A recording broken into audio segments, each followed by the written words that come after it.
O que a literatura fala sobre como a gente pode manejar a vergonha, certo? Dicas que eu compilei dos textos do Bradshaw, que eu já falei várias vezes, e de um outro autor que tem um livro bem interessante que fala sobre, inclusive, vergonha dos terapeutas. Nananana. O nome dele é Edmund Ng. Eu não sei como pronunciar o nome dele. Dicas. Bora para as dicas.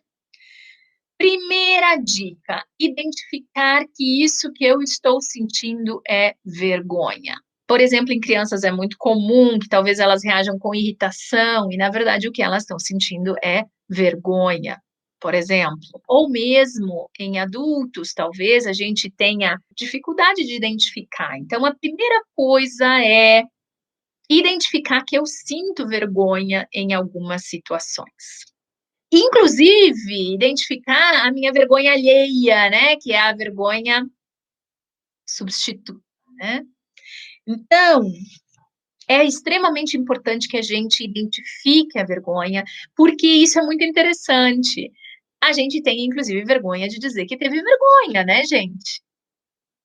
Por quê? Porque isso nos expõe ainda mais. Se eu ainda digo para vocês que eu senti vergonha de tal coisa, isso faz com que haja um escrutínio ainda maior das minhas deficiências, das minhas coisas deficitárias, dos meus erros, da minha imperfeição, da minha incompletude.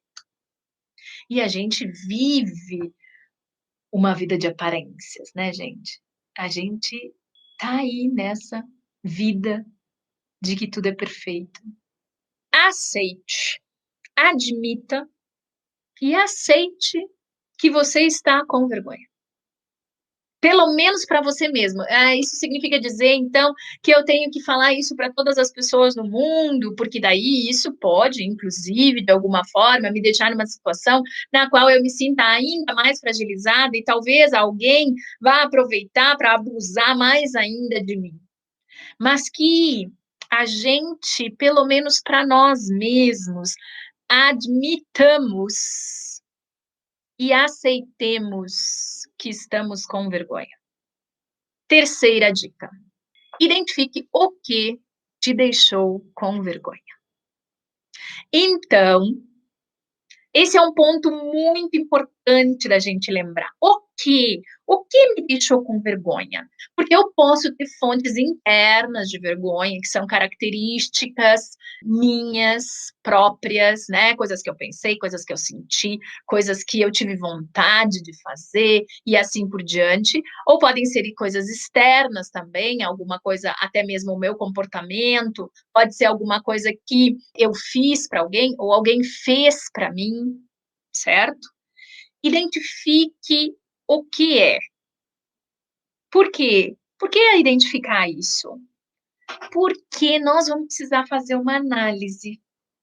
Uma análise de se essa coisa que está associada com o aparecimento da vergonha é justificável? É uma coisa para se ter vergonha? Ou seja, eu de fato fiz alguma coisa, eu de fato pensei alguma coisa, eu de fato senti alguma coisa que é digno de vergonha, que destoa dos meus valores? Se a resposta for sim, a vergonha cumpriu um dos seus papéis, que é me dar a oportunidade da reparação, talvez parar de fazer, por exemplo, talvez deixar de fazer essa coisa que não condiz com o que eu quero ser, com como eu quero me relacionar com as pessoas ou comigo mesma. Agora,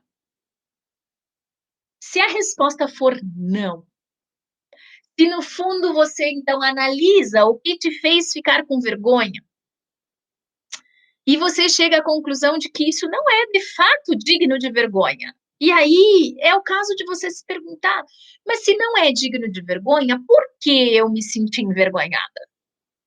Será que é uma questão de falta de autoconsciência? Será que eu tenho que reavaliar os meus valores? Será que eu estou sendo dura demais comigo? ou com os outros?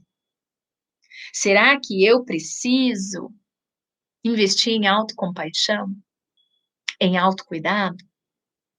Volta lá na temporada 1, revisita esses temas. E última dica: quais são, então, esses valores, essas ideias, essas crenças que estão associadas com o que elicia a vergonha em mim? Elas precisam de reestruturação? Quão grave é? Quão inflexível é? Quanto de atenção precisa? Quanto isso está conectado com os meus valores? E uma coisa, hashtag dica final, assim, se essa vergonha, por exemplo, é externa, ela vem de situações nas quais os outros me constrangem, ou seja, de embaraço. É super importante que eu reavalie os meus valores, por exemplo, se eu devo manter minhas relações com esse grupo social, com essas pessoas que incentivam esse tipo de coisa em mim, ou que fazem esse tipo de coisa comigo, por exemplo. Por que eu me manteria em relações que eu sistematicamente me sinto envergonhada? Porque a vergonha é o início das evidências para me inferiorizar. Porque se eu sinto vergonha de mim, daí eu acreditar que eu sou inaceitável, que eu sou inferior, que eu sou inadequada, é um passo, vocês percebem? Então, se tu respondeu sim para várias dessas perguntas, talvez seja momento de tu buscar ajuda para reavaliar essas questões. E sim, existe uma coisa chamada vergonha tóxica. Sim, existem profundos sentimentos de vergonha que acompanham a vida das pessoas por anos, pela vida, e que muitas vezes estão diretamente associados com uma dificuldade de flexibilizar um monte de coisa que precisa ser flexibilizado, a dificuldade de aceitar algumas coisas, inclusive a nossa humanidade comum, o nosso autocriticismo, e por aí vai.